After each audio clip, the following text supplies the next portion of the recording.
Kasama raw sa tinututukan ngayon ng Department of Public Works and Highways o DPWH na imbestigahan bukod pa sa mga flood control project ang di umano'y mga Ghost Farm to Market Road na nadiskubre ng Department of Agriculture o DA sa Davao Occidental at Zamboanga del Norte.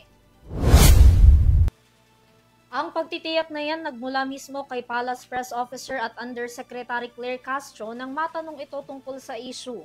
Ayon kay Castro, nakausap na niya si DPWH Secretary Vince Dizon at isa raw ito sa mga nasa listahan nila. Matatandaan na ibinunyag ni Agriculture Secretary Francisco T. Laurel Jr. ang natuklasang guni-guning proyekto sa rehiyon habang nagsasagawa sila ng audit sa Farm to Market Road. Ang mga proyekto daw na nagkakahalaga ng 75 million pesos. Gayunpaman, sinabi nitong may posibilidad itong isolated case lamang. Samantala, hindi naman kabilang sa 15 malalaking contractors na nauna ng pinangalanan ng pamahalaan ang contractors ng nasabing mga proyekto. Nilinaw ni Tiyu na 2021 at 2022 pa ang mga proyekto.